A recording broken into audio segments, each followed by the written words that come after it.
I started doing art in 1995, and it was the outcome of going to China in 1995. I was a delegate to the last World's Women's Conference on Women's Rights. At that time, China was very abusive to Tibet, and it was my interest to go into Tibet and talk to the women. Because I was part of the women's conference, I had a limited visa, so I had to go into Tibet illegally. Got in under very circuitous, weird circumstances, and my entire trip in Tibet, talking to the women, was very heightened. I ended up in the Oracle Temple one day by myself with 20 Tibetans.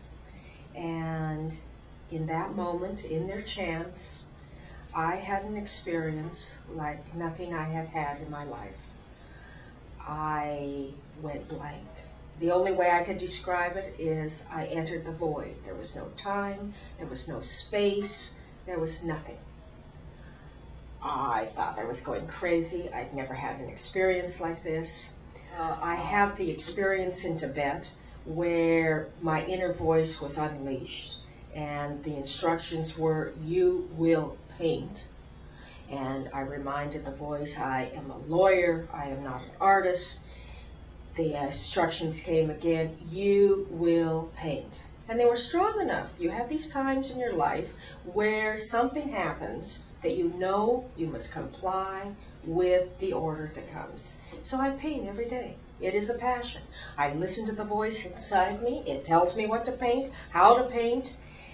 I had expected that when I did this work of squiggles and colors and shapes that are odd, that are just streaming through my consciousness, that this was a way that I would come out of the law office. I would no longer be a lawyer. What, to my surprise, was the instructions is that I was supposed to change the energy in my law office, how I approach the legal field, and how I even approach entertaining clients who come to see me. My art is all over the office because it is a reflection of this voice. It has an energy. It talks to anyone who enters this energy field and quiets them down, makes people feel comfortable, makes me comfortable. I get to live and work and breathe in a world of color that stimulates creative ideas. People think that a law office is not a creative place. It's an extremely creative place. If you aren't creative, you cannot represent a client. You have always got to be on alert to organize and demonstrate facts in a new and creative way that represents the uniqueness of your client. So as I've gone through painting and doing my artwork, I've become a very good lawyer.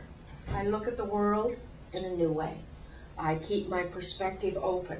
I constantly see the uniqueness of everything, and I don't take no for an answer. There are no impossibilities when you work from the perspective that is equal to how you would work on an art piece.